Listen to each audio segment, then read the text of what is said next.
Hello, welcome to the Comic Book Commentary. I'm Bo Leidig, and this week we're going to be dipping our toes into the absolute 90s edgelord fever dream that was Chaos Comics with Cremator #1. So let's zoom in and take a closer look. First published in December of 1998, that right there, folks, is absolutely the cover of a book that was published by Chaos Comics. For any of you who are watching that are not familiar with Chaos, it was just a company that said, we're just leaning into it. We're going to lean into all of it from the start, no holds barred, no apologies. And it worked for them for about 9 years because they were founded in 1993 by Brian Pulido, who, those of you who are in the know him as the creator of Lady Death, who was pretty easily the most well-recognized and famous character in the entirety of the Chaos Comics universe. And she was prominently featured throughout the 90s in Wizard magazine. It was impossible almost for a span of time to open a Wizard magazine that did not have at least one picture of Lady Death in it somewhere. They then went bankrupt in 2002. And here's where it starts to get weird. Right before bankruptcy, because for those of you who don't know much about bankruptcy, there's multiple different types you can file. Chapter 7, which is what Chaos Comics filed, is the worst. Chapter 7 bankruptcy means not only do you not have any money, there's literally no hope of righting the ship, and you're just going to have everything in your possession liquidated so that they can take the money made from that liquidation to pay all of the people that you owe money to. That's what happened to Chaos Comics.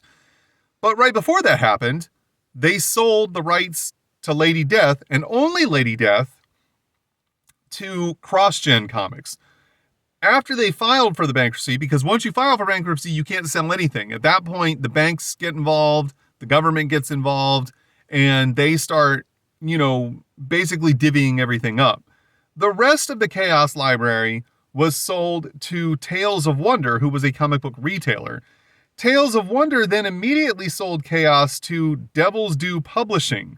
Now, Devil's Due had Chaos for a little while, but then they went bankrupt, and then they sold all of the Chaos characters and rights to everything and the stories, except for Lady Death, to Dynamite. Now, Dynamite currently still owns all of that. However, CrossGen, they owned Lady Death. They were publishing Lady Death for a while, but they also went bankrupt. But right before they went bankrupt, they sold Lady Death back to Brian Pulido and I guess Avatar Press. However, this is where it starts to get really weird. Brian was publishing Lady Death comics through Avatar Press for a little while, but then Avatar Press created another part of the company called Boundless that was just for publishing Lady Death and Medieval Lady Death. And then somehow Brian started publishing Lady Death once again in 2020 through Coffin Comics, which was his original comic book label that he started Lady Death comics through as an independent back before the founding of Chaos Comics. I don't know if any of that makes sense because I was a little bit lost doing the research on this. Hopefully you were able to follow along. But short version is all of Chaos Comics now belongs to Dynamite except for Lady Death, which belongs to Brian Pulido and possibly still Avatar Press. I'm not exactly sure how that works out. Plotted, written, and illustrated by Leonardo Jimenez. Scripting, Leonardo Jimenez, Brian Pulido. Colorist, Roy Young. Cover artist, Leonardo Jimenez, Roy Young. Variant cover, Bart Sears. Oh, I don't have the Bart Sears cover, but I wish I had that Bart Sears cover because I love Bart Sears' artwork. Raymond Crissing, Roy Young. Editors, Brian Pulido, Brad Gould. Lettering, Comicraft. Graphic design, Jay Armbrust. We start off, well, we don't even start off on this page. We start off on the reverse inside cover because this is where we get a little bit of backstory stating that the Cremator miniseries, and this is just a 5-issue miniseries, I do have all 5 issues, and will be making episodes about each one of the issues. Don't know what the time frame is going to be, but stay tuned. I'll get to the rest of it. This is actually a continuation of a story that began in Chaos Quarterly #1, which was published in September of 1995.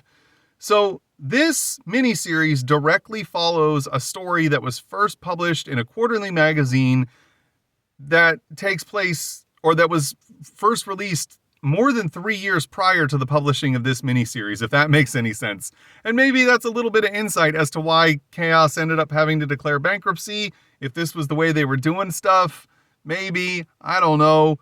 But anyway, essentially, Lady Death defeats Lucifer in hell, and then the two of them are gone from hell, and the blacksmith of hell, who is Cremator, discovers that there's a plot of angelic origin to destroy hell, and in desperation, he travels to the demon city of Dis to try and form an alliance to protect hell, but then he gets betrayed, and then he's imprisoned within the dungeons of Dis.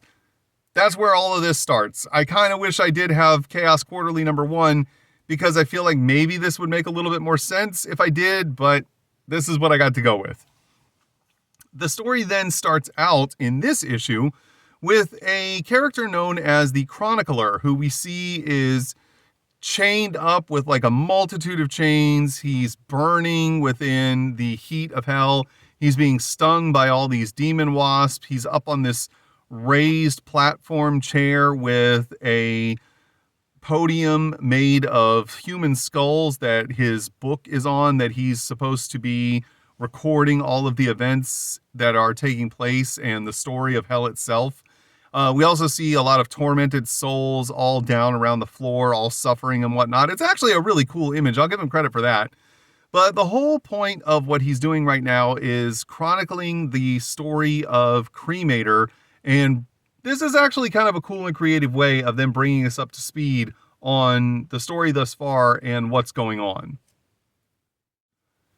We then get a cool 2-page spread of the Chronicler's book as we see the story that he's been writing down, keeping records of the ongoing civil war event that is happening within hell. We find that it started when Lady Death defeated Lucifer and vanquished him, and then left hell. In her absence, she charged Cremator with protecting hell. He, however, after she left, discovered a plot by a group known as the Trinity of Evil, who seek to completely destroy hell for some reason. He decides then to travel to the demon city of Dis and strike him an alliance with the mad angel known as Apollyon. Apollyon, though, after being freed, immediately betrays Cremator and decides to venture out on his own quest for revenge and vengeance. And this throws everything into turmoil. There's players all throughout hell. There's the Archdukes of Hell. There's the Jester of Hell named Pagan. And there's all kinds of factions all warring with each other. Everything is put into chaos, as it says right here. Clever, I see what you guys did there. And stuck in the middle of it is Cremator, who is a condemned soul who is now fighting to try and maintain the status quo and keep hell from being destroyed. But he's stuck in the midst of all this, and he's likely going to die. And this is a point that I find a little bit weird. This is something that is also kind of odd in the mythos of the Spawn comics. If you'd like to know more about Spawn, check out my Spawn playlist, where they talk about condemned souls who are already dead and living in the afterlife being killed again. Now, Spawn kind of has an explanation for this in the sense that, like, there's a second death thing where, like, beings who have died and been killed in the afterlife die again, and then they can have their spirits, you know, take another path afterwards, and it's a little convoluted, but at least there's some explanation to it. There doesn't seem to be really any explanation to it, just that even though Cremator's already dead, he can technically die again. And also, like, demons within hell can die as well, but that's not explained either. It's maybe there is some explanation in the mythos of Chaos Comics that I'm not aware of that does explain how all that works, but this comic book definitely doesn't, and it's a little bit confusing to hear beings that should be either A, immortal, or B, are already dead, being fearful of dying. Then we see that the Hell City of Dis is collapsing because the mad angel Apollyon has triggered a hellquake. And we see that, Cremator's like, hey, we got to get out of here, man. And Apollyon is quick to point out, we nothing. I'm getting out of here. I don't care about you. I don't care about whatever goals you have. I have my own agenda to take care of. We also see demons falling, screaming for help, all terrified that they're about to meet their ultimate doom, which is death, but they already live in hell, so I don't know where their quote-unquote souls would go to. Again, not really explained. We then see Apollyon making his way out through the top of a collapsing tower, and as he's doing so, he's seen by some other demons who recognize him, and they're like, hey, why don't we capture him and peel his skin right from his flesh? And Apollon's like, yeah, nice try, as he immediately vaporizes them with a blast of, I guess, some sort of holy light energy. He then states that, he's not going to be stopped, and the rest of hell is going to suffer the same fate as the city of Dis, as he plans on destroying everything, which would make you assume that he's going to work alongside the Trinity of Evil, given that they all seem to have the same goal, but apparently he's not. He's just out for his own vengeance, and he happens to have the exact same desire as the Trinity of Evil, but doesn't join forces with them for some reason. Realizing he's been betrayed, Cremator decides to make his own exit as he starts rushing towards the gates of the dungeon that he's locked in. As he starts screaming at the demons ahead to move out of his way, we see magic lightning or plasma envelop his fists as he screams at them to move and starts punching his way through the crowd, killing demons in his way. And then he rears back and punches the door to the gate, stating, I will be free, and he punches a hole clean through it. He then walks through the hole, stating for the demons behind him to follow him to freedom, and then stops dead in his tracks when he sees something that he wasn't expecting.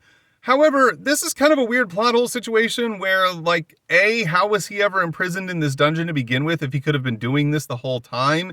And B, why was he so worried about Apollyon rescuing him if he, again, could have just punched a hole through the gates of this dungeon anytime he chose?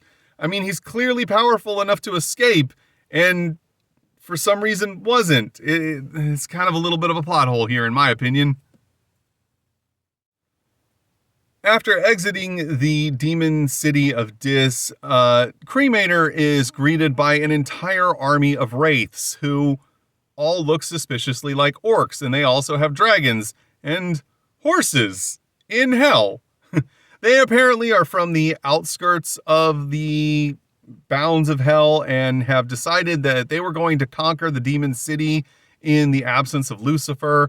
They also apparently consider the demons who dwell within the city to be of a lesser class and decide that they're just going to annihilate everybody as they open fire with their arrows, which are actually just, I guess, some sort of weird skeletal, maybe snakes or eels of some kind, several of which immediately pierce Cremator, as one of them is sticking straight out of his forehead.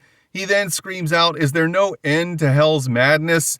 And to this I would respond, no, it's hell. There's no end to the madness. We then see many of the city-dwelling demons being cut to pieces by the Wraith army, who are, just completely armed to the teeth and more than a match for the unarmed city-dwelling demons. And again, not really sure what happens to any of them as they're killed, but assumedly it's not good. As Cremator collapses onto the ground with multiple arrows sticking out of him and blood dripping down into his eyes, he looks up and sees a vision of Lady Death. He calls out to her and asks for her help, but she turns her back on him, but with a tear falling from her eye. Immediately, Cremator thinks that perhaps she's forsaken him, but then he realizes that no, she hasn't, that this is a message that he's on his own and that the fate of hell is in his hands and that she's left it up to him to defend it. He then gets to his feet, coursing with some sort of electrical, magical energy, and he lets out an explosion of power that just kills hundreds of wraiths, ripping them apart. The other wraiths who are behind state, wow, did you see that? And one of them says, it doesn't matter, charge, we're going to kill him anyway, which is awesome that they're not even fazed by this level of power. But then again, their army is insanely massive, and they believe that they still have the upper hand. At this point, Cremator is completely engulfed by brimstone and fire, as we see his hands glowing with brimstone energy, and the fire that is coursing off of his body is incinerating every wraith that he's running past, as we see nothing but skulls and burning flame and skeletons all left in his wake. And, I gotta be honest, the plot may be an absolute mess in terms of making sense, but damn if Chaos didn't know how to at least make it look cool on the inner pages of these books, man. This is a great image. On the next page, we see a two-page splash here that's broken up into weird triangular panels, but I appreciate the creativity here. We see that Cremator is surrounded on all sides by this massive wraith army, his hands fully engulfed in blazing brimstone as he continues to fight, screaming, "Is that all you've got? Come on, face me," as his entire back is just littered with arrows that have pierced him like a porcupine. We then see that there's just wave after wave of wraith hordes storming in at him, but he doesn't ever give up. He never wavers. He just keeps screaming, "Face me, come on. I'm going to be your doom. I will not fail," as we see blood pouring out of his nose and mouth and fire just enveloping his enemies. This guy's whole head is getting ripped in half. Again, you can't argue with the fact that this just looks awesome. It may not be the greatest story on earth, but it looks fantastic. Unfortunately for Cremator, despite being able to hold his own against this army, he's not paying attention to the fact that the demon city of Dis is literally beginning to collapse on top of him, and is definitely something he should be aware of, because it's very likely that an entire city collapsing on top of him would spell certain doom. And this whole thing is being watched by a demon lord named Zatal, who is basically keeping track of all of this through his magical crystal. And Zatal's goal is to conquer hell in the absence of Lady Death after the fall of Lucifer. And he believes that even though Cremator would technically pose a threat to him, that Cremator is going to be dead momentarily, and that he has nothing to worry about, and is pretty certain of his victory being assured. However, at this point, we see the demented angel Apollyon sneak up behind him and say, if there is no hell, what then? As we see Zatal spin around quickly to see nothing, and believes that, there's something weird going on, but perhaps it was just a ghost of some kind. But then we see a chess piece in the shape of Cremator roll out from underneath a curtain, and Zatal says, "Who's there? Who dares enter my sanctum? You're trifling with powers you can't possibly understand," as he pulls the curtain back to see who it is that's trespassing in his home. As Zatal enters the room, he is shocked to see that Apollyon is sitting at a chessboard filled with different pieces that are shaped to look like other Chaos characters. We have Lady Death, Evil Ernie, Lucifer. I believe this is supposed to be Chastity back here, Lady Demon. I don't know exactly who this one's supposed to be, or this one. I'll be the first to admit, folks, I'm not exactly an expert on Chaos comics. There's a lot about Chaos comics that I don't know, and if I'm getting some of these wrong, I do apologize. Apollyon mocks Zatal, stating, "Oh, did you think that the spells from the book of Apocrypha were going to protect you and shield you from me entering your domain?" He then tells Zatal that his goal of conquering hell will never happen, as he jumps up and launches an attack of crazy light energy beams that Zatal initially is able to protect himself from with a force field. Zatal then states that Apollyon is mad, but Apollyon says, "Mad? No, I prefer passionate, and I assure you that I'm going to win this battle and that your dreams of conquering hell are over. As we see Zatal's eyes become completely engulfed with a holy light, and then we see his castle start to explode in, I'm guessing, divine energy, and crumble to bits and fall upon all of the denizens of hell that are beneath. We then see that Apollyon is flying above the rubble, holding Zatal in his grip, choking him, and stating, you thought that you were going to be able to conquer hell, but I'm going to make sure that there's no hell to conquer, and I'm also going to end your quest for hell right now. And we see him unleash an attack that starts to essentially burn Zatal's body alive and bring an end to Zatal's quest for power and, assumingly, his life as well. Apollyon then drops Zatal's burning and disfigured corpse down towards the ground as he flies off, stating, "Who else needs dying this day?" And we then see that Zatal's corpse is lying motionless on the ground as a shadowy figure approaches and states, "Boy, Apollyon certainly is mad, or just plain insipid, as he wasn't even smart enough to claim Zatal's enchanted crystal ball." As the figure walks up, he says, "You know what? I'll take that for myself." As we see that the crystal ball is still displaying the battle at the city of Dis, which we then teleport back to. As we see that Cremator is still fighting his way through the endless hordes of wraiths that are attacking him, still taunting them. They're pretty much lost in like a bloodlust at this point. And he is momentarily brought back to reality when he suddenly starts to notice all of the lava that's raining down and realizes that the collapsing city is causing the lava of this part of hell to be displaced as it's splashing and large blobs of it are falling. He wisely uses one of the bodies of the wraiths that he's killed to shield himself from a splash of lava, but then immediately notices that the problems that he's facing are only getting worse as there's an entire tsunami of lava heading this way, and he's directly in the path, and things are starting to look real bad for him right about now. Cremator lets out a roar of rage as he believes that the end is near until he looks over and sees some of the dragons that the wraiths were riding upon, desperately trying to escape the collapsing city of Dis. As one of them has a boulder fall on its back and crush it, he decides that he has to make a break for it as he starts to run, and he needs to run quick as we can see all sorts of falling boulders and lava right on his heels. He continues to sprint as fast as he can, and right at the last minute, he catches up to the dragons, jumps through the air, and grabs onto one of their backs, screaming at it to fly as we see the giant wave of lava that is just the entire side of this panel, along with all sorts of debris and boulders from the city just falling everywhere. And despite the fact that he was able to get onto the back of this dragon, he is definitely not in a safe place, not yet. We then see that Cremator is actually gripping the dragon so tightly that he's tearing through its skin. The dragon is desperately trying to avoid all of the falling rocks. One of the other dragons gets smashed by another boulder.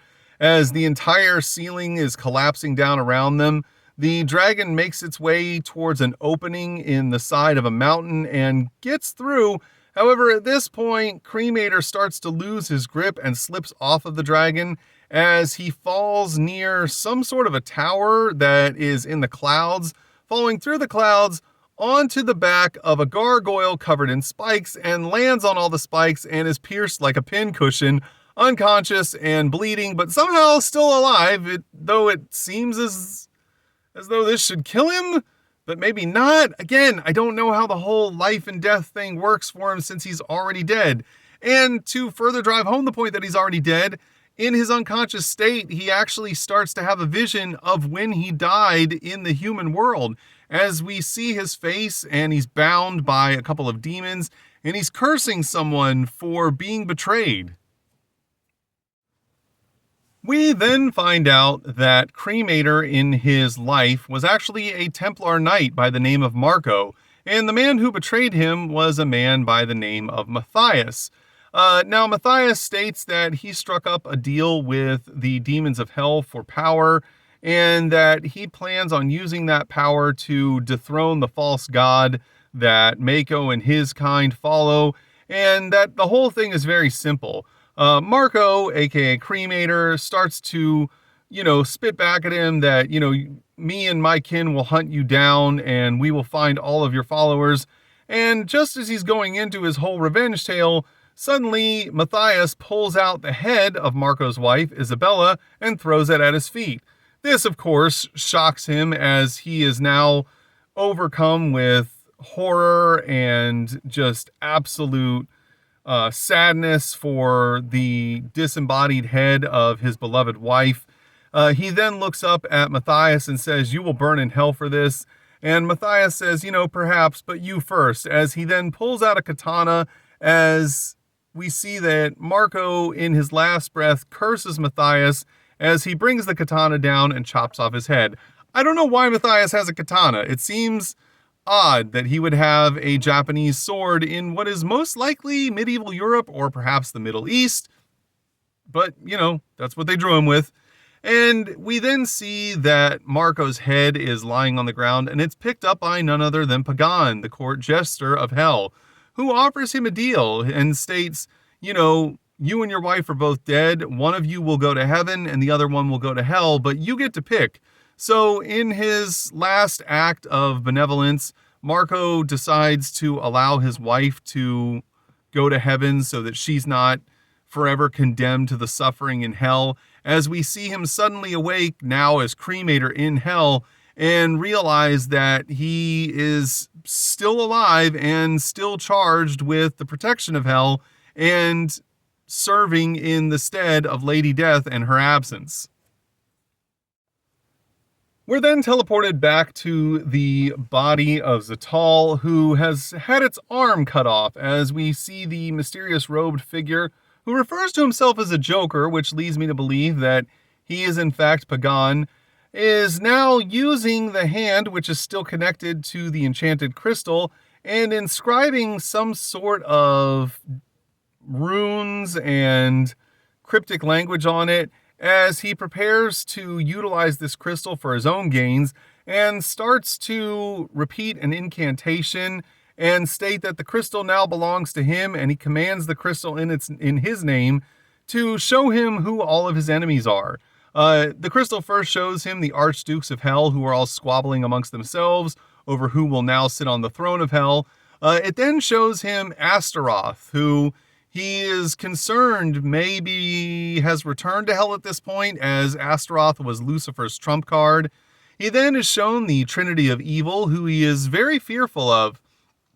Then he's shown Apollyon, who he was certain was already on, the short list of people that he had to watch out for. And he even states that Apollyon is definitely the wild card in all of this.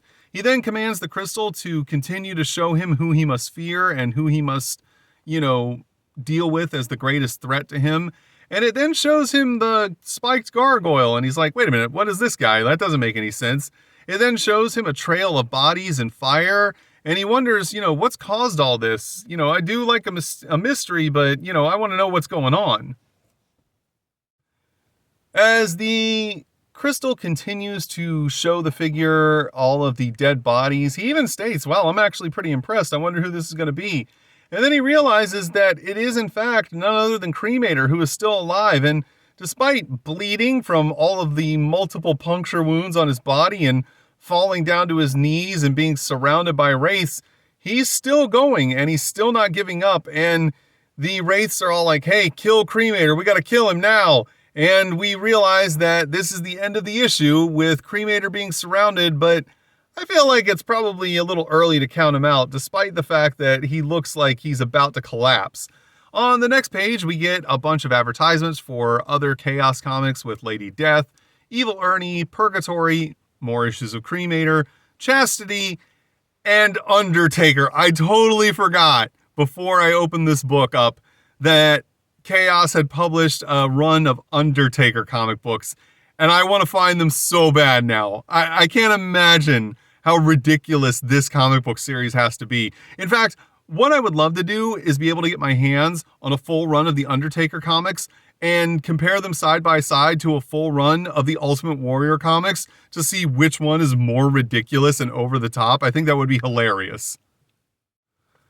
We then reach the Chaos Collector's Corner, which is 2 pages of advertisements for mailaways where you can get special edition covers of different issues of Chastity, which is kind of cool that they offered this as a service. You could also get a 1999 Chaos Comics calendar. Truth be told, I've never read a single issue of Chastity and know very little about the character. Maybe she's really cool, maybe she's not. Again, I don't know a ton about Chaos Comics, but I'd be willing to find out more about her if I find like a run of Chastity comics at some point and they're not very expensive. I'd probably pick them up just to do some videos on them. We then get to the impending chaos section, which is basically exactly the same thing as image info, if you're familiar with seeing that in all of the videos that I've done on Image Comics. It's just a little bit of a blurb talking about what's coming up with Chaos Comics, what to expect, what to see in the future. But we do get a cool little picture of Smiley the Psychotic Button up here, and that's always fun.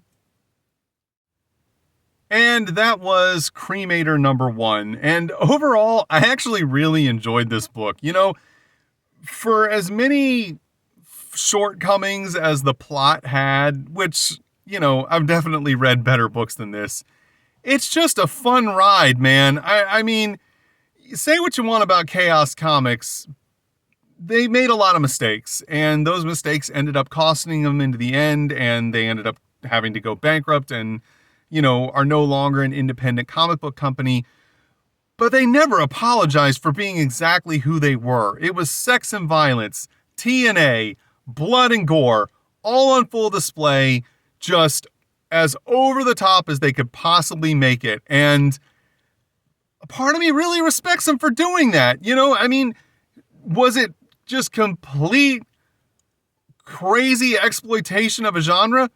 Yeah, but again, there was enough of a market for it to keep them in business for like 9 years, so you can barely blame them for doing it. But then again, those are just my opinions. Your opinions may be different. You might have hated Chaos Comics. You might have thought Cremator and Lady Death and the whole gang were all stupid. And if that's the case, it's okay, because everybody's entitled to their own opinions. If you enjoyed today's video, please feel free to like, comment, and subscribe. And thanks for stopping by. Have a great day.